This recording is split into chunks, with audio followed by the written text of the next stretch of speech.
एक समय की बात है। एक बार गौतम बुद्ध अपने शिष्यों के साथ सभा कर रहे थे। तभी एक लड़का दौड़ते हुए उनके पास आता है और बोलता है, महात्मा, मैं बहुत परेशान हूँ, कृपया मेरी समस्या का कोई हल बताइए। ऐसे ही चलता रहा तो मैं अपना मानसिक संतुलन खो बैठूंगा। बुद्ध बोले, अरे ऐसी क्या बात है, तुम क्यों परेशान हो, अपनी परेशानी बताओ।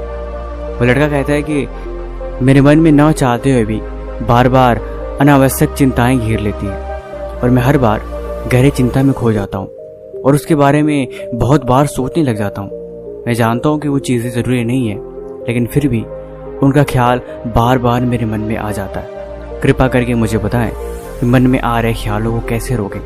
आखिर मैं ऐसा क्या करूँ कि वो विचार मेरे मन में आए ही ना और मैं उनके बारे में ज़्यादा ना सोचूं। बुद्ध मुस्कुराए और बोले, इतनी सी बात से तुम इतने परेशान हो गए। आओ मैं तुम्हें एक कहानी सुनाता हूँ। एक बार की बात है, एक बार एक भिखारी एक सेठ के घर पहुंचा और सेठ से कुछ मुद्राएं मांगने लगा कि भिक्षा में मुझे कुछ दान करो। सेठ आया और अपनी जेब में हाथ डाली, लेकिन उसके जेब से कुछ भी नहीं निकला। उसने दोनों जेब में हाथ डाली, फिर भी उसकी दोनों जेब से कुछ भी नहीं निकला। फिर वो निराश होकर घर में चला गया। घर में गया तो उसे कुछ दिखाई नहीं दिया। तत्पश्चात उसने अपनी पत्नी को आवाज लगाई, अरे सुनती हो, देखो भिखारी आया है, कुछ हो तो इसे दे दो या खाना खिला दो। लेकिन कोई भी आवाज नहीं आई। अंदर जाके देखा तो उसकी पत्नी घर पे थी ही नहीं। उसको कुछ समझ भी नहीं आया। उसने क्या किया, बगल में एक थाली पड़ी थी, वो थाली को उठाया और उस भिखारी को दे दिया। भिखारी उस थाली को लेके धन्यवाद कहता हुआ खुशी खुशी चला गया। तो उसने पत्नी से बोला, तुम कहाँ गई थी? भिखारी आया था, मुझे कुछ दान देना था, लेकिन मेरे पास कुछ था ही नहीं। तो पत्नी ने पूछा, फिर तुमने दान में क्या दिया?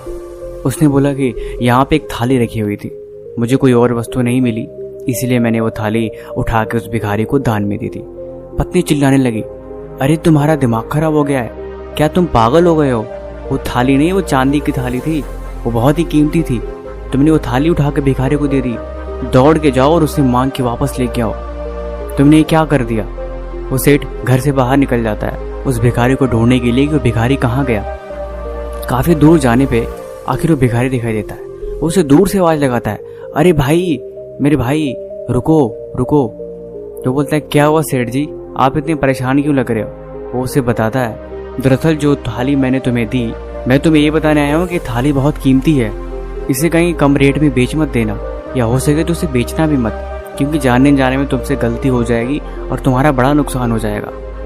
वो बोलता है, ठीक है मालिक, मैं समझ गया। ये सब बातें एक इंसान देख रहा था और बोलता है, सेठ जी, आपको पता थी कि वो थाली चांदी की है, ये बात जानने के बावजूद भी आपने उसे दान में दे दी, उसे वापस लेके घर क्यों नहीं गए?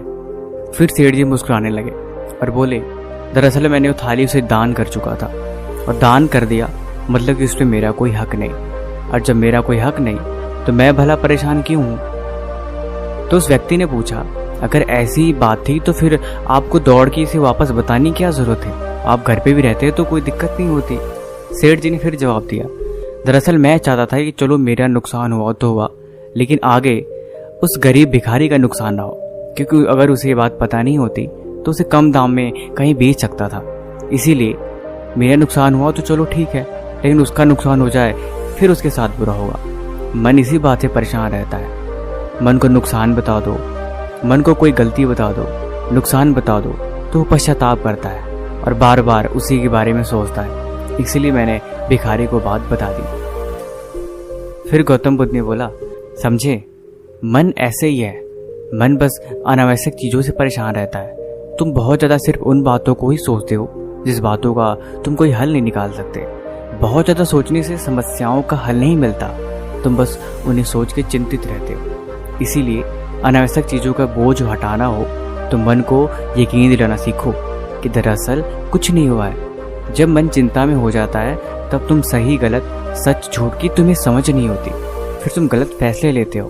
इसीलिए अनावश्यक चिंता करना छोड़ देना चाहिए। अनावश्यक चिंता किसी भी तरह से तुम्हारे लिए लाभदायक नहीं होता। बाकी कहानी कैसी लगी आप हमें कमेंट बॉक्स में जरूर बताएं। किसी भी तरह का सवाल है तो आप हमें कमेंट बॉक्स में पूछ सकते हैं। तब तक मिलते हैं हम आपसे एक और कहानी के साथ अगले दिन। धन्यवाद।